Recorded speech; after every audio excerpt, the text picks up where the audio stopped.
नमस्कार विद्यार्थी मित्रांनो, welcome in the world of chemistry, welcome in the world of RCC. तर प्रिव्हियस क्लासमध्ये आपण डिस्कस करत होतो regarding applications of EMF series, electrochemical series किंवा EMF series, arrangement of various metals and non metals on the basis of their E naught values. What is basis of that series? SHE, standard hydrogen electrode, is the basis of that series. ठीक है. There are only 5 metals which are having positive E0 values. Which are they? चापू metals: copper, mercury, silver, platinum, gold. ती series लक्षात ठेवण्यासाठी एक trick पण सांगितलेली आहे. त्या ट्रिकचा आधार घ्या आणि ती सिरीज पूर्णपणे लक्षात ठेवा. दोन ॲप्लिकेशन्स आपण स्टडी केले होते. पहिलं ॲप्लिकेशन होतं reactivity of metals is inversely proportional to E0 value. Reactivity of metals is inversely proportional to E0 value. दुसरं होतं reactivity of metals is directly proportional to E0 values. What is E0? E0 is standard reduction potential. E0 म्हणजे SRPA, standard reduction potential. ठीक आहे ना. आता पुढच्या applications कडे मी जातोय. Application number 3. Application number 3, reducing power. Reducing power, reducing power. ठीक आहे. बघा, रिड्यूसिंग पॉवर. सगळ्यांना रिड्यूसिंग पॉवरचा अर्थ अगोदर मी एक्सप्लेन करतोय. Tell me what is the meaning of reducing agent. Reducing agent, reducing एजंटचा अर्थ असतो असा सबस्टन्स जो दुसऱ्याला रिड्यूस करतो, असा सबस्टन्स जो दुसऱ्याला रिड्यूस करतो आणि स्वतः ऑक्सिडाइज होतो. The substance which reduces other and itself get oxidised, त्याला काय म्हणायचं असतं? रिड्यूसिंग एजंट म्हणायचं असतं. तुम्ही रिडॉक्स रिॲक्शन टॉपिकमध्ये ऐकलेले आहेत. दुसऱ्याला रिड्यूस करणारा, स्वतः ऑक्सिडाइज होणारा म्हणजे रिड्यूसिंग एजंट. ठीक आहे का. तर बघा, ए आणि बी असे समजा दोन सबस्टन्स आहेत. आपण कंपॅरिझन करणार आहोत. ए आणि बी असे दोन सबस्टन्स आहेत. त्यांच्या E0 व्हॅल्यूज, E0 म्हणलं की ते काय रे? SRP values. समजा त्यांच्या E0 व्हॅल्यूज आहेत -0.2 आणि -0.6. ठीक आहे. ए ची -0.2 आहे, बी ची -0.6 आहे. मला सांगा या दोन व्हॅल्यू पैकी मोठी व्हॅल्यू कुठली? मॅथमॅटिक्स अप्लाय करा. निगेटिव्ह नंबर जेवढा 0च्या क्लोज असतो तेवढी त्याची व्हॅल्यू मोठी असते. या दोन्हीमध्ये मोठं कोणतं रे? हे मोठं. -0.2 इज ग्रेटर दॅन -0.6. हे झालं SRP. हे SRP झालं. ओके. SOP. मला सांगा आता SOPच्या व्हॅल्यूज काय असतील यांच्या. SRP पासून SOP कसं काढायचं रे? Just change the sign. +0.2 आणि +0.6. मी SRP वरून SOP काढलं. ठीक आहे. आता बघा, मला हे काढण्याची गरज का पडली? रिड्यूसिंग एजंट कोणाला म्हणायचं असतं? रिड्यूसिंग एजंट कोणाला म्हणायचं असतं? ज्याचं ऑक्सिडेशन होतं. ज्याचं स्वतःचं ऑक्सिडेशन होईल तोच तर दुसऱ्याला रिड्यूस करेल ना. ज्याचं स्वतःचं ऑक्सिडेशन होईल तो दुसऱ्याला इझिली रिड्यूस करू शकतो. आलं का लक्षात? म्हणून ज्याचं ऑक्सिडेशन पोटेन्शियल मोठं, ज्याचं ऑक्सिडेशन इझी होईल, ज्याचं ऑक्सिडेशन पोटेन्शियल मोठं, ज्याचं ऑक्सिडेशन इझी होईल तेवढा तो इझिली दुसऱ्याला रिड्यूस करेल, म्हणजे तेवढा तो पॉवरफुल रिड्यूसिंग एजंट असेल. ए आणि बी पैकी ऑक्सिडेशन पोटेन्शियल मोठं कोणाचं आहे? बीचं आहे. ही व्हॅल्यू बघा आता. ऑक्सिडेशन पोटेन्शियल, बीचं ऑक्सिडेशन पोटेन्शियल मोठं आहे. याचा अर्थ बीचं ऑक्सिडेशन इझी होतं. बीचं ऑक्सिडेशन इझी होतं. बीचं ऑक्सिडेशन इझी झाल्यामुळं तो दुसऱ्याला इझिली रिड्यूस करू शकतो. So out of A and B which is stronger reducing agent, your answer will be B. तुमचा आन्सर काय असेल? बी असेल. ए नाही, तुमचा आन्सर बी असेल. कारण त्याचं SOP मोठं आहे. पण SOP मोठं आहे म्हणजे SRP लहान आहे ना. मी मागच्या ॲप्लिकेशनमध्ये सांगितलंय SRP आणि SOP एकमेकांना कसे असतात? Inversely proportional to each other. Inversely proportional to each other. ठीक आहे का. SRP SOP हे inversely proportional to each other असतात. ठीक आहे. आता बघा, उलटा विचार करायचा था. बीचं एसओपी मोठं आहे, बीचं एसओपी मोठं आहे, पण त्याचं एसआरपी लहान आहे ना, त्याचं एसआरपी लहान आहे. आणि मी म्हणतोय B is stronger reducing agent than A, कारण त्याचं ऑक्सिडेशन इझी होत आहे. ऑक्सिडेशन ज्याचं इझी होईल तेवढा तो चांगला रिड्युसिंग एजंट असतो. ठीक आहे.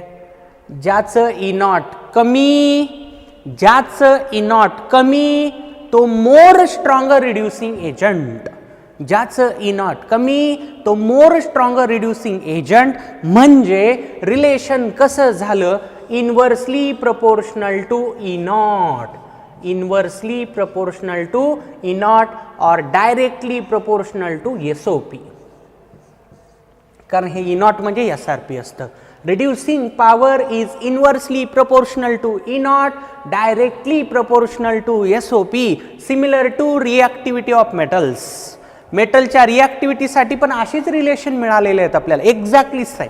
ठीक आहे ना, मी कन्सेप्ट सांगितला. हां, ई नॉट जेवढा कमी तेवढं एसओपी जास्त, जेवढं एसओपी जास्त तेवढं ऑक्सिडेशन इझी, जेवढं ऑक्सिडेशन स्वतःचं इझी तेवढं दुसऱ्याचं रिडक्शन तो इझिली करत असतो, तेवढा तो पॉवरफुल रिड्युसिंग एजंट म्हणून काम करत असतो. So remember, reducing power is inversely proportional to E not म्हणजेच एसआरपी व्हॅल्यू और directly proportional to SOP value. ठीक आहे. मग मला सांगा, आपल्या सिरीजप्रमाणे, आपल्या सिरीजप्रमाणे स्ट्रॉंगेस्ट रिड्युसिंग एजंट कोण असेल, स्ट्रॉंगेस्ट रिड्युसिंग एजंट कोण असेल, ज्याची ई नॉट व्हॅल्यू लोवेस्ट असेल, कारण रिलेशन कसं आहे, इनवर्स आहे. So remember, strongest reducing agent, strongest reducing agent, strongest reducing agent कोण रे, लिथियम, लिथियम, कारण त्याचा ई नॉट कसा आहे, लोवेस्ट आहे, रिलेशन इनवर्स आहे. ओके. वीकेस्ट रिड्युसिंग एजंट कोण रे, वीकेस्ट रिड्युसिंग एजंट कोण, वीकेस्ट रिड्युसिंग एजंट ज्याचा ई नॉट हायेस्ट असेल, ज्याचा ई नॉट हायेस्ट असेल. ई नॉट हायेस्ट कोणाचा आहे, फ्लोरीनचा आहे, फ्लोरीनचा आहे. पण फ्लोरीन म्हणायचं नाहीये, तुम्हाला एफ मायनस म्हणायचं आहे, एफ मायनस, कारण F2 आणि F मायनस या दोघांपैकी ऑक्सिडेशन होण्याची शक्यताही F मायनसची असते. बघा, मी रिड्युसिंग एजंटमध्ये ऑक्सिडेशन शब्द वापरतोय, तुला हे माहिती आहे ना, पण रेडॉक्स रिॲक्शनमध्ये तू स्टडी केलंस ना, ज्याचं ऑक्सिडेशन होत असतं तो रिड्युसिंग एजंट असतो. F2 आणि F मायनस पैकी ऑक्सिडेशन कोणाचं होत असतं, F मायनस होत असतं. F2 कधी ऑक्सिडाइज होत नसतो. तो असं बघितला का रे, F2 प्लस बघितलास का, म्हणजे हा F2 इलेक्ट्रॉन लूज करत असतो का, नाही. इलेक्ट्रॉन लूज करण्याची शक्यता कोणाकडे आहे, F मायनस कडे आहे. म्हणून विकेस्ट रिड्युसिंग एजंट F2 म्हणायचं नाही, काय म्हणायचं आहे, F मायनस म्हणायचं आहे. हा देखील इम्पॉर्टंट MCQ आहे, फॅक्ट आहेत, हे लक्षात ठेवून टाका. आलं का रे लक्षात. Reducing power inversely proportional to E naught, directly proportional to SOP. या दोन्हीमध्ये पॉवरफुल रिड्युसिंग एजंट कोण झाला, बी झाला. B is powerful reducing agent compare to A. Strongest reducing agent lithium, weakest is F minus. चला note करा फटाफट. पहा आता पुढचं application, oxidizing power. Tell me, what is oxidizing agent? The substance which oxidizes other, the substance which oxidizes others and itself get reduced. दुसऱ्याला oxidise करणारा, दुसऱ्याला oxidise करणारा पण स्वतः रिड्यूस होणारा, त्याला काय म्हणायचं असतं, ऑक्सिडायझिंग एजंट. ठीक आहे. एखाद्या रिॲक्शन मध्ये तुम्ही ऑक्सिडायझिंग एजंट कसा ओळखता, ज्याचं रिडक्शन होत असतं त्याला ऑक्सिडायझिंग एजंट म्हणतात. जसं ज्याचं ऑक्सिडेशन त्याला रिड्युसिंग एजंट, ज्याचं ऑक्सिडेशन त्याला रिड्युसिंग एजंट. आता मी उलटं बोलतोय, ज्याचं रिडक्शन त्याला ऑक्सिडायझिंग एजंट. ज्याचं रिडक्शन होत असतं तो कोण असतो, ऑक्सिडायझिंग एजंट असतो. ठीक आहे. परत एकदा एक एक्झाम्पल बघू आपण. सेम ए आणि बी नावाचे दोन स्पेसीज आहेत. समजा त्यांच्या ई नॉट व्हॅल्यूज आहेत. ठीक आहे. ऑक्सिडायझिंग एजंट हे जनरली नॉन मेटल्स असतात, त्यामुळे या व्हॅल्यू मी पॉझिटिव्ह घ्यायलो. Plus suppose plus 1.2 and plus 2.3. E naught आहे म्हणजे हे SRP आहे, SRP आहे. आता या दोन व्हॅल्यू पैकी मोठी व्हॅल्यू बी ची आहे. ही व्हॅल्यू न्यूमरिकली मोठी आहे ना, न्यूमरिकली म्हणा नाही मॅथमॅटिकली म्हणा. बीचं रिडक्शन पोटेन्शियल मोठं आहे, बीचं रिडक्शन पोटेन्शियल मोठं आहे. याचा अर्थ मी म्हणू शकतो बीचं रिडक्शन इझी होतं कम्पेअर टू ए. बीचं रिडक्शन एच्या कंपॅरिझनमध्ये इझी होतं, मान्य आहे. बीचं रिडक्शन पोटेन्शियल मोठं असल्यामुळं मी म्हणू शकतो बी अंडरगोज रिडक्शन इझिली दॅन ए. बी अंडरगोज रिडक्शन इझिली दॅन ए. बीचं रिडक्शन इझिली झाल्यामुळं बी दुसऱ्याला इझिली ऑक्सिडाइज करेल. म्हणजे ए आणि बी पैकी चांगला ऑक्सिडायझिंग एजंट कोण असेल? बी असेल. आला का रे पॉइंट लक्षात? बघ फास्टमध्ये सांगतोय परत एकदा, बीचं रिडक्शन पोटेन्शियल मोठं आहे म्हणजे बीचं रिडक्शन इझी. बीचं रिडक्शन स्वतःचं इझी म्हणजे तो इझिली दुसऱ्याचं काय करेल? ऑक्सिडेशन. म्हणून चांगला ऑक्सिडायझिंग एजंट ए आणि बी पैकी कोणता झाला रे? बी झाला. बघा आता पॉइंट काय तयार व्हायला, ई नॉट बीचं मोठं आहे, ई नॉट बीचं मोठं आहे आणि बीचं चांगला रिड्युसिंग एजंट म्हणतोय. म्हणजे मी असं म्हणू शकतो का, जेवढं ई नॉट मोठं, जेवढं ई नॉट मोठं तेवढा तो चांगला रिड्युसिंग एजंट असतो. Greater E not good reducing agent. It means relation is sorry not reducing agent, oxidizing agent. Sorry, I am extremely sorry, गडबडीत बोलण्याचं होत असतं असं. बघा परत एकदा सांगतो, बीचं रिडक्शन पोटेन्शियल मोठं आहे, बीचं स्वतःचं रिडक्शन इझिली होतं, दुसऱ्याचं इझिली काय करतोय? ऑक्सिडेशन म्हणजे तो ऑक्सिडायझिंग एजंट म्हणून काम करतोय. ठीक आहे ना? बघा जेवढं रिडक्शन पोटेन्शियल मोठं तेवढा तो चांगला ऑक्सिडायझिंग एजंट बनतोय. जेवढं रिडक्शन पोटेन्शियल मोठं तेवढा तो चांगला ऑक्सिडायझिंग एजंट बनतोय. म्हणजे रिलेशन कसं झालं रे? Directly proportional. Oxidizing power is directly proportional to E naught value. बघू शकतोस, प्रूफ आहे इथंच.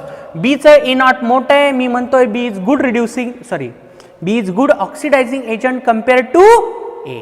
बी is good oxidizing agent compare to A. आता मला सांगा, जर ऑक्सिडायझिंग पॉवर ई नॉटला डायरेक्टली प्रपोर्शनल असेल, as per our series strongest oxidizing agent कुठला? Strongest oxidizing agent. Strongest oxidizing agent. Strongest oxidizing agent कोण असेल?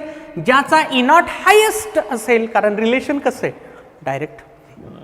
सांगा आता हायेस्ट ई नॉट कोणाचं आहे? हायेस्ट ई नॉट हा फ्लोरीनचं आहे. So strongest oxidizing agent is fluorine. Strongest oxidizing agent is fluorine. ठीक आहे? सांगा मग weakest oxidizing agent. Weakest oxidising agent कोण असेल? ज्याचा ई नॉट लोवेस्ट असेल. ई नॉट लोवेस्ट कोणाचा आहे? लिथियमचा आहे. पण आपलं उत्तर लिथियम येत नाही, आपलं उत्तर येतं Li+. का? कारण ऑक्सिडायझिंग एजंट इलेक्ट्रॉन लूज करत नसतो, गेन करत असतो. कारण ऑक्सिडायझिंग एजंटचं स्वतःचं रिडक्शन होतं ना. तर लिथियम आणि लिथियम प्लस पैकी कोणाचं रिडक्शन होत असतं? या कॅटायनचं. लिथियम मेटल असल्यामुळे तो इलेक्ट्रॉन कधी गेन करत नाही. इलेक्ट्रॉन गेन करण्याची शक्यता कोणाची असते? Li+ची. म्हणून हे आन्सर कोण येतं? Li+. Li येत नाही, Li+. ठीक आहे का? आला का पॉईंट लक्षात? ऑक्सिडायझिंग पॉवर ई नॉटला डायरेक्ट, रिड्युसिंग पॉवर ई नॉटला इनव्हर्स. मी परत सांगतोय, फक्त ई नॉट म्हणजे SRP, स्टँडर्ड रिडक्शन पोटेन्शियल. ठीक आहे का? ओके, चला नोट करा फटाफट. Now application number 5 to predict metal displacement reaction. एक मेटल दुसऱ्या मेटलला डिस्प्लेस करेल का करणार नाही याचं प्रेडिक्शन आपल्याला करायचं आहे with the help of EMF series. बघा कसं, तुम्ही 10वी पर्यंत पाहिलेलं ही रिॲक्शन सगळ्यांनी पाहिली का रे? Copper plus zinc sulphate, zinc plus copper sulphate. Let me confuse you. ठीक आहे, जर ही रिॲक्शन झाली तर याचे प्रोडक्ट असतील CuSO4 प्लस Zn, आणि ही रिॲक्शन झाली तर याचे प्रोडक्ट असतील ZnSO4 प्लस Cu. आता मला सांगा बरं, मला सांगा या दोन पैकी कुठली तरी एकच रिॲक्शन होते, या दोन पैकी कुठली तरी एकच रिॲक्शन होते, तर रिॲक्शन नंबर 1 का 2? आयदर रिॲक्शन नंबर 1 और 2. Tell me. तुम्ही 10वी पर्यंत पाहिलं ना रे, मेटल रिॲक्टिव्हिटी सिरीज पाहिली ना तुम्ही, त्या बेसिसवर मला याचं उत्तर द्या. पहिली रिॲक्शन होते का दुसरी रिॲक्शन होते? तर त्याचं आन्सर आहे काय आहे, काय आहे, काय आहे, काय आहे, काय आहे? सेकंड रिॲक्शन होते. First reaction do not occur. He reaction होत नाही, ही रिॲक्शन होते. ठीक आहे. आता असं कसं काय होत असावं, असं कसं काय होत असावं? ठीक आहे. पहिली रिॲक्शन का होत नसावी आणि दुसरी रिॲक्शन का होत असावी? आपण जाऊ थोडंसं इनॉट व्हॅल्यूजकडे. ठीक आहे. बघा, सिरीज प्रमाणे इनॉट ऑफ झिंक आणि इनॉट ऑफ कॉपर, कारण आफ्टर ऑल मेटल डिस्प्लेसमेंट बघायचं ना, दोन मेटल्स आहेत आपल्याकडे, एक आहे झिंक आणि कॉपर. ही रिॲक्शन होते, याचा अर्थ zinc is displacing copper. Zinc is displacing copper. Zinc कॉपरला डिस्प्लेस करायला. ठीक आहे. आता बघा इनॉटच्या व्हॅल्यूज कशा आहेत तुम्हाला माहिती आहे. कॉपरचा इनॉट पॉझिटिव्ह आहे. कॉपर हा चापू मेटल आहे ना.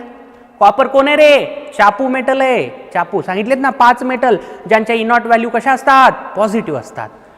कॉपरचा इनॉट पॉझिटिव्ह आहे. तुला व्हॅल्यू लक्षात ठेवण्याची गरज नाही, मी परत परत म्हणतोय. कॉपरचा इनॉट पॉझिटिव्ह आहे. झिंकचा इनॉट निगेटिव्ह आहे, कारण हे चापूमध्ये नाही ना. कॉपरचा इनॉट जर पॉझिटिव्ह असेल, झिंकचा इनॉट जरी निगेटिव्ह असेल, मी म्हणू शकतो का इनॉटची order? E naught of copper is greater than zinc. E naught of copper is greater than zinc.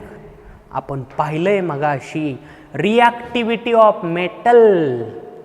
रिॲक्टिव्हिटी of metal is inversely proportional to E naught value. सांगा मग, जर झिंकचा इनॉट कॉपर पेक्षा लहान असेल, झिंकचा इनॉट जर कॉपर पेक्षा लहान असेल, झिंक मोर रिॲक्टिव्ह असेल का नाही? E naught of zinc is less than copper, hence zinc is more reactive than copper. As zinc is more reactive than copper, zinc displace copper from salt solution. Concept आलं का लक्षात? Zinc का बरं कॉपरला displace करतोय? कारण झिंकचा इनॉट कॉपरपेक्षा कमी आहे. झिंकचा इनॉट कमी आहे म्हणजे झिंक मोर रिॲक्टिव्ह आहे कम्पेअर टू कॉपर. कॉपर झिंकला डिस्प्लेस करू शकत नाही, कारण copper is less reactive than zinc. हे कुठल्या बेसिसवर? Reactivity of metal is inversely proportional to E naught value, या बेसिसवर. ठीक आहे का? आता मी काय म्हणतोय ते नोट करून घ्यायचं व्यवस्थित. बघा, ए मेटल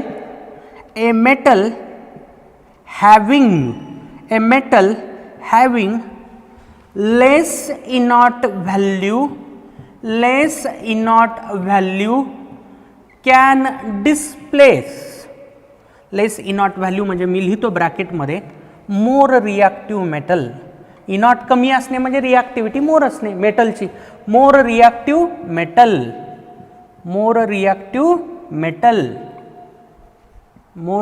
मेटल कॅन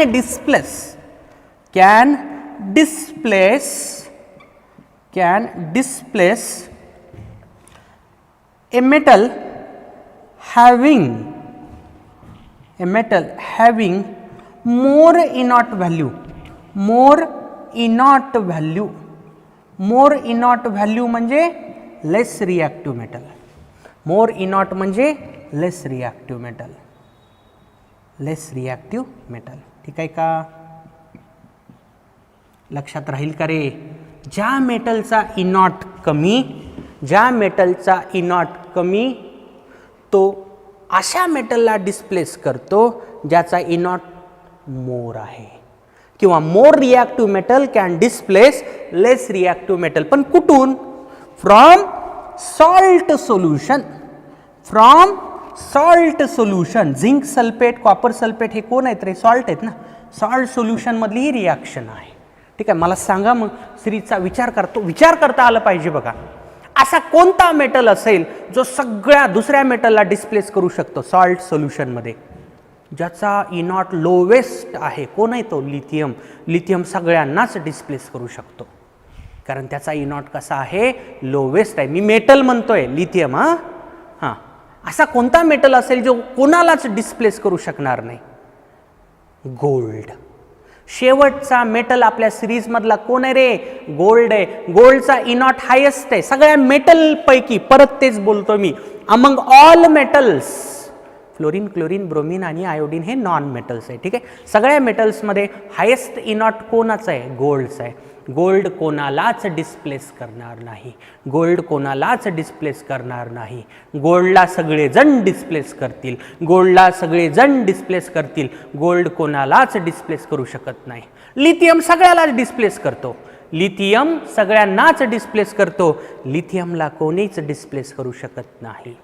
लिथियमला कोणीच डिस्प्लेस करू शकत नाही. ठीक आहे, हे लक्षात ठेव.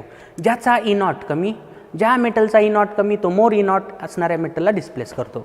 That's it. नोट करा फटाफट. पुढचं application, to predict non metal displacement reaction. म्हणजे आपण कसं ठरवणार की कोणता नॉन मेटल कोणत्या नॉन मेटलला डिस्प्लेस करेल? प्रिव्हियस मेटल होता, आता नॉन मेटल आहे. ठीक आहे, तर आपल्या सिरीजमध्ये जेवढे आहेत नॉन मेटल्स त्यांचाच विचार करू. तर बघा, fluorine plus KCl, chlorine plus KF. ठीक आहे, बॅलन्सिंग मध्ये हे दोन 2KF plus Cl2, 2KCl plus F2. काय झालं बघा, आता हे ॲनायन आहे ना, नॉन मेटल म्हणलं की ॲनायन असणार आहे. या रिॲक्शन मध्ये झालं काय? फ्लोरीननं क्लोरीनला डिस्प्लेस केलंय, या उलट इथं क्लोरीननं फ्लोरीनला डिस्प्लेस केलं. आता या दोन पैकी कुठली तरी एकच रिॲक्शन होते, दुसरे होत नसते. या दोन पैकी सांगा बरं, असंच अंदाज लावा, या दोन पैकी कोणती रिॲक्शन होईल असं वाटतंय? ही रिॲक्शन होते, ही रिॲक्शन होत नाही. का होत नाही त्याचा विचार करू आपण. बघा, fluorine, chlorine, bromine, iodine. Fluorine, chlorine, bromine, iodine यांच्या ई नॉटची ऑर्डर अशी आहे. ई नॉट इकडे ई नॉट वाढते. सिरीज बघा, सिरीजमध्ये ई नॉट असं वाढतंय, फ्लोरीनचा ई नॉट जास्त आहे. ठीक आहे, रिॲक्टिव्हिटी पण त्याच ऑर्डरमध्ये वाढते कारण reactivity of non metal is directly proportional to E naught value. म्हणजे मी म्हणू शकतो fluorine is more reactive than chlorine, bromine, iodine. Fluorine या तिघांपेक्षा more reactive. Chlorine is more reactive than bromine and iodine. Bromine is more reactive than iodine. Iodine is least reactive halogen. As fluorine is more reactive than chlorine, fluorine क्लोरीनला displace करू शकतो.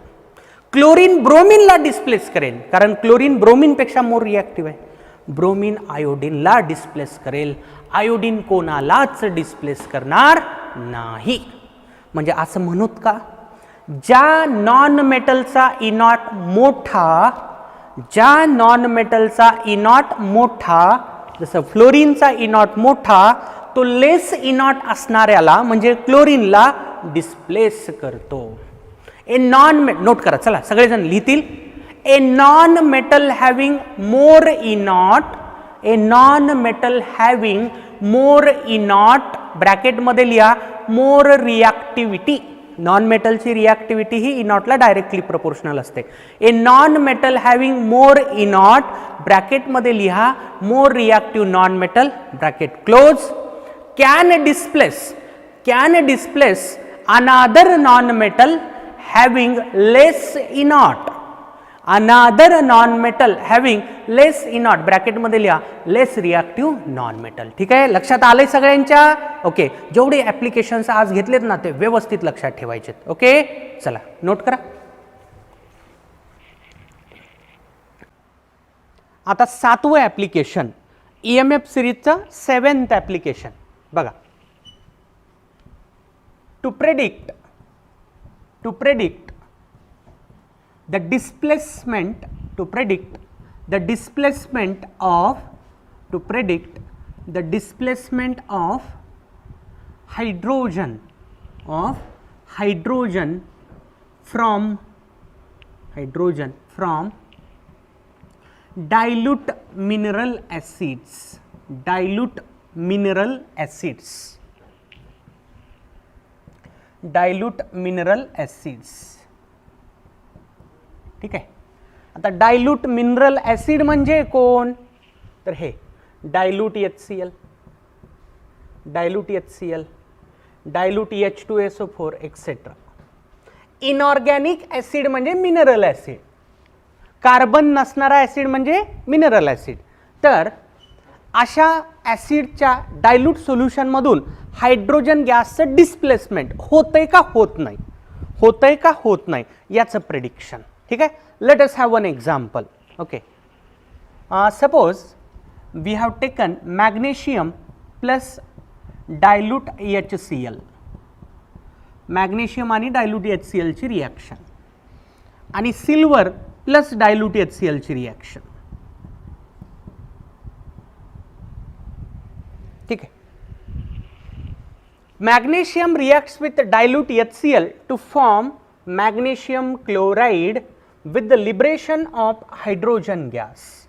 Hydrogen गॅसचं liberation हे 2 मोल लागतं, बॅलन्सिंगमध्ये येऊन जातं. हे 2 डायल्यूट HCl घ्यायचं, बॅलन्स होऊन जाते रिॲक्शन. ठीक आहे. पण आपण जर सिल्वर डायल्यूट HClच्या कॉन्टॅक्टमध्ये ठेवला, there is no reaction, there is no reaction. अर्थ असा निघतो magnesium liberates hydrogen gas, magnesium liberates hydrogen gas with dilute HCl but silver do not. ठीक आहे. आता असं कसं काय, मॅग्नेशियमनं का बरं हायड्रोजन गॅस लिबरेट केला असावा, आपण त्याचा विचार करू.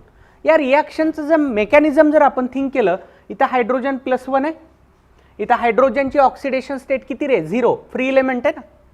+1 hydrogen is converting into 0 oxidation state. +1 चा 0 व्हायला म्हणजे H+ इलेक्ट्रॉन गेन करायला ना, H+ इज गेनिंग इलेक्ट्रॉन. थोडक्यात H+ व्हायला रिडक्शन, H+ व्हायला रिडक्शन. H+ ला जो इलेक्ट्रॉन पाहिजे तो देण्याचं काम कोण करणार आहे, मॅग्नेशियम. कारण मॅग्नेशियमची ऑक्सिडेशन स्टेट इथं 0 आहे, पण इथं +2 आहे. मॅग्नेशियम इलेक्ट्रॉन लूज करतोय आणि तोच इलेक्ट्रॉन H+ ला मिळतोय, म्हणून हायड्रोजन गॅस लिबरेट व्हायला. ठीक आहे.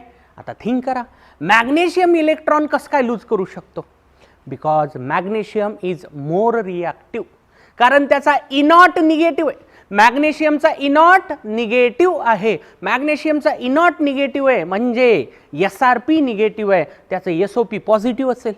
SRP negative, SOP positive. SOP positive याचा अर्थ त्याचं ऑक्सिडेशन इझी होऊ शकतं. मॅग्नेशियमचं स्वतःचं ऑक्सिडेशन इझी झाल्यामुळं तो H+ ला इलेक्ट्रॉन देऊ शकतो, म्हणून हायड्रोजन गॅस लिबरेट होतो. विचार करण्याची गोष्ट आहे, मॅग्नेशियमचा इनॉट कसा आहे, negative, इनॉट is negative.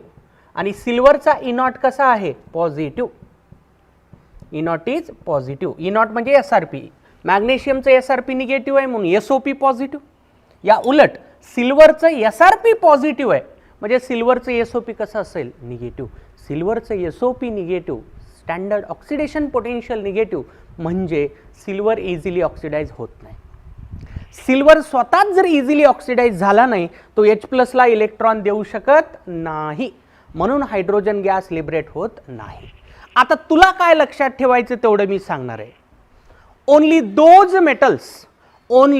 Those metals liberate hydrogen gas from dilute mineral acid.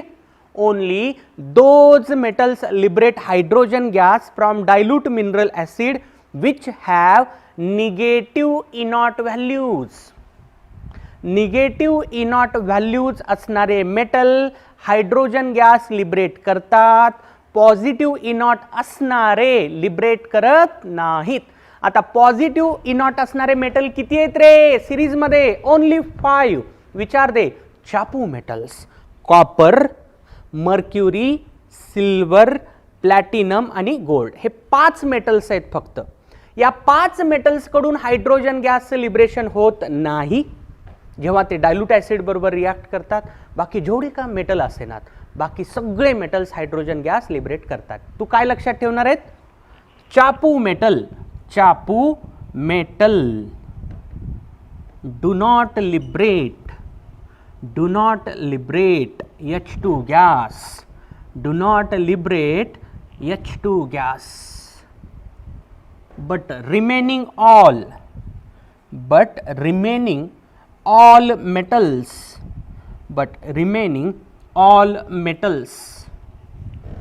liberate.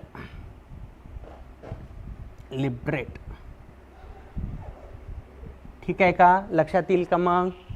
हे बघ रे, copper, mercury, silver, platinum, gold हे 5 मेटल लिबरेट करत नाहीत. काय? हायड्रोजन गॅस ऍसिड बरोबर रिॲक्शन झाल्यानंतर.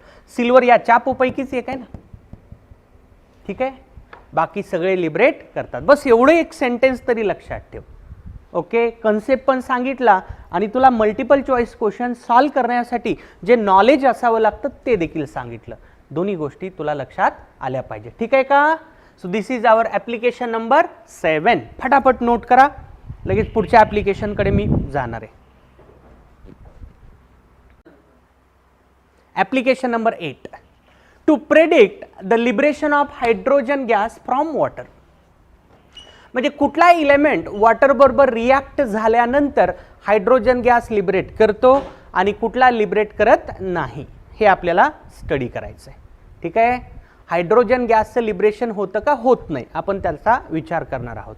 ठीक आहे, बघा आपण पाहिलंय रिॲक्टिव्हिटी ऑफ मेटल्स आणि इनॉटचं relation. reactivity of metals is inversely proportional to E0 value. It is inversely proportional to E0 value. ज्या मेटलचं E0 कमी त्याची रिॲक्टिव्हिटी जास्त. ठीक आहे का? आता बघा, जेवढी मेटलची रिॲक्टिव्हिटी जास्त तेवढा तो वॉटर बरोबर इझिली रिॲक्ट होईल. म्हणून जे अल्कली मेटल्स असतात आपल्या सिरीजमध्ये, सुरुवातीला अल्कली मेटल्स आणि अल्कलाइन अर्थ मेटल्स आहेत. अल्कली मेटल्स आणि अल्कलाइन अर्थ मेटलची रिॲक्शन वॉटर बरोबर खूप एक्सप्लोजिव्ह असते, रॅपिड असते. म्हणजे ते कॉन्टॅक्टमध्ये आल्या लगेच रिॲक्शन होते. तुम्ही हे पण ऐकलेलं असेल, sodium is stored in kerosene. सोडियमला केरोसिनमध्ये स्टोअर करतात, वॉटरमध्ये त्याला स्टोअर करता येत नाही, वॉटर बरोबर लगेच ते आग पकडतं. सोडियमची आणि वॉटरची रिॲक्शन खूप एक्सप्लोजिव्ह असते, लगेच आग लागते. ठीक आहे, तर त्याचं कारण काय आहे? E0 त्यांचा कमी आहे, सोडियमचा पण E0 खूप कमी आहे. सोडियमचा E0 कमी आहे म्हणून त्याची रिॲक्टिव्हिटी जास्त आहे. वॉटर बरोबर तो इझिली रिॲक्ट करतो म्हणून हायड्रोजन लिबरेट करू शकतो. ठीक आहे का? आता तुम्हाला लक्षात काय ठेवायचं आहे? ठीक आहे, बघा मी सिरीज लिहितोय, थोडक्यात मेटल्स फक्त मी लिहिणार आहे.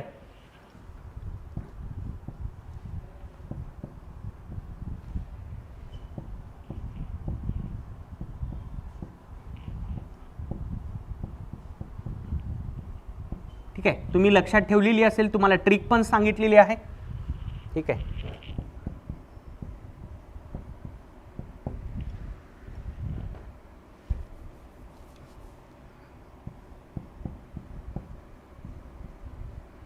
पुढे असं आहे टीन, लीड, हायड्रोजन आणि परत पुढे आहेत चापू metals, copper, mercury, silver, platinum, gold आणि याच्या पुढे हॅलोजन्स आहे. ठीक आहे, हॅलोजन काही वॉटर बरोबर रिॲक्ट करून हायड्रोजन लिबरेट करत नाही, आपण मेटलची चर्चा करतोय. एवढे मेटल्स आहेत आपल्या सिरीजमध्ये. ठीक आहे, एवढे मेटल्स आहेत. बघा मला इकडे फोकस करायचं आहे, जेवढे मेटल्स मी अंडरलाईन केलेत ना इकडे फोकस करायचं आहे. निकेल, कॅडमियम, कोबाल्ट, टीन आणि लीड यांचे पण E0 निगेटिव्हच आहेत. यांचे E0 निगेटिव्हच आहेत, पण ते 0च्या खूप जवळ आहेत. हायड्रोजनची व्हॅल्यू किती आहे? 0 आहे.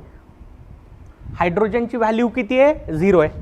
हायड्रोजनची डावी बाजू निगेटिव्ह आहे, हायड्रोजनची उजवी बाजू त्यांच्या E0 व्हॅल्यू पॉझिटिव्ह आहेत ना. हायड्रोजनच्या डाव्या बाजूचे तुम्हाला एवढे मेटल्स सोडायचे. कुठले? बघा मी त्याला रेड कलरनं हायलाइट करतोय. निकेल, कॅडमियम, कोबाल्ट, टीन आणि लीड. हायड्रोजनच्या बाजूचे हे 5 मेटल सोडून, हायड्रोजनच्या डाव्या बाजूचे हे 5 मेटल सोडून बाकी जेवढे हे मेटल्स आहेत, starting from lithium to iron, एवढे सगळे जण वॉटर बरोबर रिॲक्ट होतात आणि हायड्रोजन गॅस लिबरेट करतात. ठीक आहे, कारण त्यांचा E0 खूप कमी आहे. यांचा पण E0 निगेटिव्ह आहे, पण खूप 0च्या क्लोज आहे. म्हणजे हायड्रोजनच्या कंपॅरिझनमध्ये त्यांची रिॲक्टिव्हिटी एकदम थोडीशी जास्त आहे. यांची रिॲक्टिव्हिटी खूपच जास्त आहे, म्हणून हे वॉटर बरोबर रिॲक्ट करून हायड्रोजन गॅस लिबरेट करू शकतात, हे पुढचे हायड्रोजन गॅस लिबरेट करत नाहीत. तर तुम्हाला लक्षात काय ठेवायचं ते सेंटेन्स मी इथं लिहितोय, ठीक आहे. The metals having inert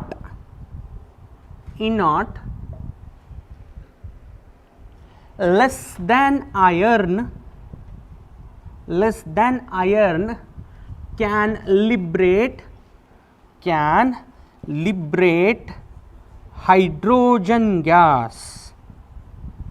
can liberate hydrogen gas on reaction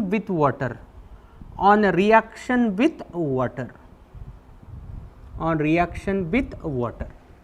ठीक आहे का. Metals having E naught less than iron can liberate hydrogen gas on reaction with water. आता आयर्नचं काय, मग आयर्न लिबरेट करतो का नाही. आयर्न देखील वॉटर बरोबर इझिली रिॲक्ट करत नाही. वॉटर बरोबर जर त्याला रिॲक्ट व्हायचं झालं, बॉइलिंग वॉटर लागतं, तेव्हा हायड्रोजन गॅस तिथं देखील लिबरेट होतो. आयर्नची पण रिॲक्टिव्हिटी एवढी काही खास नाही, ठीक आहे. तर क्रोमियम आणि हे लिथियम टू क्रोमियम हे इझी हायड्रोजन लिबरेट करतात, आयर्न थोडासा डिफिकल्टीनं हायड्रोजन लिबरेट करतो. हे कुणीच हायड्रोजन लिबरेट करत नाहीत. आयर्नच्या पुढचं कुणीच वॉटर बरोबर रिॲक्शन झाल्यानंतर हायड्रोजन लिबरेट करत नाही. तू एवढं सेंटेन्स लक्षात ठेव, तुझे MCQ सॉल्व्ह होतील, ठीक आहे. प्रत्येक ॲप्लिकेशनमध्ये मी असे काही सेंटेन्सेस सांगितलेले ते तुम्हाला लक्षात ठेवायचे. The metals having E naught less than iron म्हणजे इकडची बाजू आयर्नची, कारण आपली सिरीज इन्क्रीजिंग आहे ना, इन्क्रीजिंग इनॉट आहे. The metals having E naught less than iron can liberate hydrogen gas on reaction with water. ठीक आहे, आलं ना लक्षात. चला नोट करा फटाफट.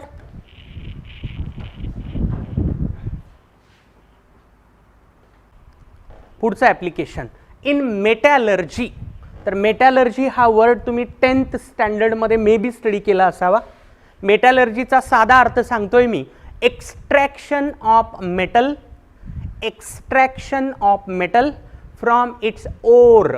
ओर असा शब्द ऐकलाय का पहा, 10th ला होत आहे.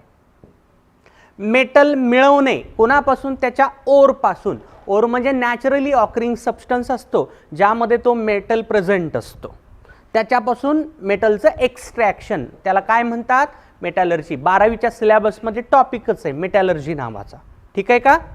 तर मेटॅलर्जीमध्ये देखील आपल्याला सिरीज हेल्प करते. कशी करते मी एक एक्झाम्पल सांगणार आहे, त्यानंतर आपण कन्क्लुजन करू. ठीक आहे, बघा. Zinc plus Na2 AgCN twice, Na2 AgCN twice समजा असा एक कंपाऊंड आहे. हे दोन घ्यायलो मी बॅलन्सिंगसाठी. Na2 AgCN twice. ठीक आहे, 1 मिनिट. Na2 नाही, Na AgCN twice, Na AgCN twice. ही रिॲक्शन झाली. या रिॲक्शनचे प्रोडक्ट असतात Zn, Na2 Zn CN4 plus 2Ag. झालं काय बघा या रिॲक्शनमध्ये, झिंकनं सिल्वरला डिस्प्लेस केलं. झिंकनं सिल्वरची जागा घेतली. सिल्वर बाजूला झाला. सिल्वरचं झालं एक्स्ट्रॅक्शन. हा सिल्वरचा कंपाऊंड होता, या कंपाऊंड मधून मला सिल्वर बाजूला करायचा होता, झालं ना बाजूला. या कंपाऊंड मधून मला सिल्वरला बाजूला करायचं होतं, सिल्वर बाजूला गेला, सिल्वरचं एक्स्ट्रॅक्शन झालं. हे एक्स्ट्रॅक्शन होण्यासाठी सिल्वरचं हेल्प कोण केली आपल्याला, झिंकनं हेल्प केली. झिंक का बरं हेल्प करू शकला त्याचा विचार करा. झिंक आणि सिल्वरचा इनॉट असा आहे, इनॉट ऑफ झिंक आणि इनॉट ऑफ सिल्वर. तुला व्हॅल्यू लक्षात ठेवण्याची गरज नाही, तुला एवढं नॉलेज आहे ना. झिंकचा इनॉट निगेटिव्ह आहे, सिल्वरचा पॉझिटिव्ह आहे. सिल्वर चापू मेटल पैकी एक आहे ना, चापू मेटलचे इनॉट कसे आहेत रे, पॉझिटिव्ह आहेत. ठीक आहे, सिल्वरचा इनॉट पॉझिटिव्ह आहे, झिंकचा इनॉट निगेटिव्ह आहे, म्हणजे सिल्वरचा मोठा झाला ना. सिल्वरचा इनॉट मोठा आहे म्हणजे मोर रिॲक्टिव्ह कोण रे, झिंक का silver. Reactivity of metal is inversely proportional to E naught. झिंकचा इनॉट कमी आहे म्हणून झिंकची रिॲक्टिव्हिटी सिल्वरपेक्षा जास्त. as zinc is more reactive than silver, as zinc is more reactive than silver, zinc is used in the extraction of silver. Zinc can be used in the extraction of silver because zinc is more reactive than silver. But reverse is not true. We cannot use silver in the extraction of zinc. आपण सिल्वरचा वापर करून zinc extract करू शकत नाही. का करू शकत नाही? कारण सिल्वरची रिॲक्टिव्हिटी कमी आहे कोणापेक्षा? झिंकपेक्षा. It is similar to metal metal displacement. आपण काल पाहिलं होतं ना एक ॲप्लिकेशन, मेटल मेटल डिस्प्लेसमेंट. ज्या मेटलचा इनॉट कमी असतो तो मेटल मोर इनॉट असणाऱ्या मेटलला डिस्प्लेस करू शकतो. याचा इनॉट कमी आहे, याचा इनॉट जास्त आहे, म्हणून झिंक सिल्वरला डिस्प्लेस करतोय. तेच ॲप्लिकेशन आहे थोडक्यात मेटल मेटल डिस्प्लेसमेंटचं प्रेडिक्शन. ठीक आहे का? आता माझं कन्क्लुडिंग सेंटेन्स बघा काय असेल. ज्या मेटलचा इनॉट कमी, ज्या मेटलचा इनॉट कमी तो मोर इनॉट असणाऱ्या मेटलच्या एक्स्ट्रॅक्शनमध्ये वापरला जाऊ शकतो. मी लिहितो इथं a metal having less E naught, a metal having less E naught म्हणजेच मोर रिॲक्टिव्ह. मेटलसाठी इनॉट जेवढा कमी तेवढी रिॲक्टिव्हिटी जास्त, more reactive. Metal can be used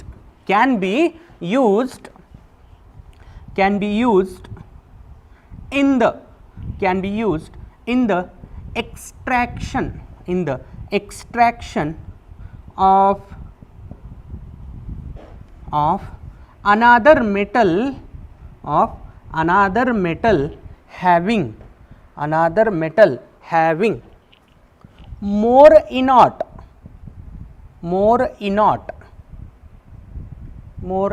म्हणजे लेस रिॲक्टिव्ह मेटल. तर मोर रिॲक्टिव्ह मेटल लेस रिॲक्टिव्ह मेटलच्या एक्स्ट्रॅक्शनमध्ये वापरला जातो. ठीक आहे का? आता याच्यावर क्वेश्चन काय असतील? 2 मेटल देतील बघा. साधा क्वेश्चन, आयर्न आहे आणि कॉपर आहे. मला सांगा आयर्नचा वापर कॉपरच्या एक्स्ट्रॅक्शनमध्ये केला जाऊ शकतो का? नाही. तुम्हाला इनॉटची ऑर्डर माहिती पाहिजे. ठीक आहे. कॉपरचा इनॉट पॉझिटिव्ह आहे, आयर्नचा इनॉट कमी आहे. इनॉटची ऑर्डर अशी आहे, म्हणून आयर्न कॉपरच्या एक्स्ट्रॅक्शनमध्ये वापरला जाऊ शकतो, पण कॉपर आयर्नच्या एक्स्ट्रॅक्शनमध्ये वापरला जाऊ शकत नाही.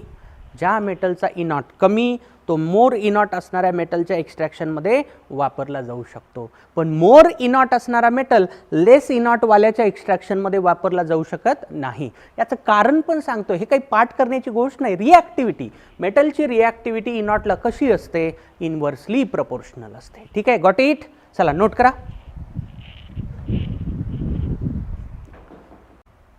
आता शेवटचं application in the prediction of products of electrolysis. हे ॲप्लिकेशन मी इथं डिटेलमध्ये सांगणारच नाही, कारण इलेक्ट्रोलिसिस नावाचा एक सेक्शनच बघायचं आपल्याला. पहिला सेक्शन आपण आता स्टडी करतोय गॅल्व्हॅनिक सेल, दुसरा सेक्शन असणार आहे इलेक्ट्रोलिटिक सेल. इलेक्ट्रोलिटिक सेलमध्ये इलेक्ट्रोलिसिस प्रोसेस होत असते, तिथं आपल्याला डिटेलमध्ये स्टडी करायचं आहे. ठीक आहे ना? तर थोडक्यात मी सांगतो काय असतं. समजा आपण ॲक्वियस NaCl सोल्युशन घेतलं. आता ॲक्वियस NaCl सोल्युशन घेतल्यानंतर माझ्याकडे 2 आयन्स असतात, 2 कॅटायन्स. ॲक्वियस म्हटल्यानंतर वॉटरचा H+, ॲक्वियस म्हणजे वॉटर ना, वॉटरमध्ये कोणता कॅटायन असतो रे? H+, आणि NaClचा Na+. आता मी इलेक्ट्रिक फील्ड अप्लाय केल्यानंतर H+ आणि Na+ दोन्ही आयन मूव्ह करायला सुरुवात होते. आता हे दोन्ही आयन कुठं जातात? निगेटिव्ह रॉडकडे जातात. निगेटिव्ह रॉडकडे यांचं मायग्रेशन होतं. H+ आणि Na+ ते मायग्रेट होतात कुणाकडे? निगेटिव्ह रॉडकडे. तर H+ आणि Na+ दोघं जर निगेटिव्ह रॉडकडे मायग्रेट झाले, दोघांपैकी अगोदर कुणीतरी डिस्चार्ज होईल ना, आयदर H+ और Na+. हे जर मला ठरवायचं झालं, I have to take the help of series. आपण जी सिरीज पाहिली ना, त्या सिरीजवरून ठरवता येतं. मला सांगा, हे दोघं रॉडकडे गेल्यानंतर इलेक्ट्रॉन गेन करणार आहेत ना, हे दोघं इलेक्ट्रॉन गेन करणार आहेत म्हणजे रिड्यूस होणार आहेत. म्हणून ज्याचं रिडक्शन पोटेन्शियल जास्त असेल त्याला अगोदर चान्स मिळणार आहे तिथं डिपॉझिट व्हायला, रॉडकडे जाऊन डिस्चार्ज व्हायला. सांगा बरं, या दोन्हीमध्ये इनॉट कोणाचं जास्त आहे? इनॉट ऑफ सोडियम आणि हायड्रोजनची ऑर्डर कशी? तुला व्हॅल्यू लक्षात ठेवायची गरज नाही रे. तुला एवढं माहीत झालं आहे सोडियमचा इनॉट निगेटिव्ह असतो, सोडियमचा ई नॉट निगेटिव्ह असतो आणि हायड्रोजनचा ई नॉट तर 0 आहे ना. 0 मोठं का निगेटिव्ह मोठं? 0 मोठं. 0 मोठं. ई नॉट हायड्रोजनचा मोठा आहे, म्हणजे हायड्रोजनची रिड्यूस होण्याची ताकद जास्त आहे. हायड्रोजन इझिली रिड्यूस होऊ शकतो, म्हणून प्रोडक्ट कोणाचा मिळतो? H+चा मिळतो, Na+चा मिळत नाही. असं हे EMF सिरीजचं ॲप्लिकेशन आहे. तुला हे ॲप्लिकेशन इथं समजलं नसेल, नो प्रॉब्लेम. Leave it. तुला हे समजलं नाही ना मी बोललेलं, सोडून दे, नो प्रॉब्लेम. कारण तुला इलेक्ट्रोलिसिसच माहीत नाही ना आणखी. इलेक्ट्रोलिसिस जेव्हा डिटेलमध्ये मी सांगेन त्यावेळेस मी हे ॲप्लिकेशन, माझं प्रॉमिस आहे आणि तुम्हाला माहिती आहे मी असं तसं प्रॉमिस करत नसतो. मी प्रॉमिस जे माझ्याच्यानं होईल शक्य तेच करत असतो. ठीक आहे. तर हे आपल्याला पुढे डिटेलमध्ये पाहायचं. लक्षात एवढं सध्याला ठेवा की बाबा इलेक्ट्रोलिसिसचे प्रोडक्ट ठरवण्यामध्ये देखील EMF सिरीज आपल्याला हेल्प करत असते. So this is the end of all the applications of EMF series. तर टोटल 10 ॲप्लिकेशन पाहिले. चला क्विक रिकॅप. टोटल 10 ॲप्लिकेशनचा क्विक रिकॅप. पहिलं application, reactivity of metal is inversely proportional to E naught value. मेटलची reactivity E naught व्हॅल्यूला inversely proportional. तुला MCQ solve करण्यासाठी काय काय लक्षात ठेवायचं ते मी सांगायलो. तू एवढं लक्षात ठेव जे मी आता बोलणार आहे. Reactivity of metal inversely proportional to E naught, पहिलं ॲप्लिकेशन झालं. दुसरं, reactivity of non metal directly proportional to E naught. Non metal directly proportional to E naught. तिसरं, reducing power inversely proportional to E naught. Reducing power inversely proportional to E naught. चौथं, oxidising power directly proportional to E naught. Oxidising power directly proportional to E naught. ठीक आहे. Okay. पाचवं application, prediction of metal metal displacement reaction. तिथं मी असं सांगितलंय, लेस इनॉट असणारा metal मोर इनॉट असणाऱ्या मेटलला डिस्प्लेस करतो. लेस इनॉट मोर इनॉट डिस्प्लेसमेंट होतंय, कारण लेस इनॉट असणारा मेटल म्हणजे त्याची रिॲक्टिव्हिटी जास्त, मोर इनॉट असणारा मेटल म्हणजे त्याची रिॲक्टिव्हिटी कमी. ठीक आहे. लेस इनॉट असणारा मेटल मोर इनॉट असणाऱ्या मेटलला डिस्प्लेस करू शकतो. ठीक आहे. सहावं application, prediction of non metal displacement reaction. Exactly उलटं. मोर इनॉट असणारा नॉन मेटल, मोर इनॉट असणारा नॉन मेटल लेस इनॉट असणाऱ्या नॉन मेटलला डिस्प्लेस करतो. More E naught non metal can displace less E naught non metal. ठीक आहे. हे होतं सहावं ॲप्लिकेशन. सातवं application, prediction of liberation of hydrogen gas from dilute mineral acid. तर तुला एवढंच लक्षात ठेवायचं आहे, चापू मेटल्स हायड्रोजन गॅस लिबरेट करत नाहीत. कोणामध्ये? ॲसिड बरोबर रिॲक्शन करून. चापू मेटल पार्ट झालेत का रे? Copper, C for copper, H for mercury, A for silver, P for platinum, U for gold. हे 5 चापू मेटल्स आहेत, ते हायड्रोजन गॅस लिबरेट करत नाहीत कारण त्यांचा ई नॉट पॉझिटिव्ह आहे. They are less reactive than hydrogen. ठीक आहे. पुढचं application, liberation of hydrogen from water. Liberation of hydrogen from water. तर आयर्नपेक्षा ज्या मेटलचा ई नॉट कमी आहे, आयर्नपेक्षा ज्या मेटलचा ई नॉट कमी आहे ते हायड्रोजन गॅस वॉटर बरोबर रिॲक्शन करून लिबरेट करतात. ठीक आहे ना. आयर्नच्या पुढचे कुणीच लिबरेट करत नाहीत. वॉटर बरोबरच्या रिॲक्शनचं झालं हे डिस्कशन.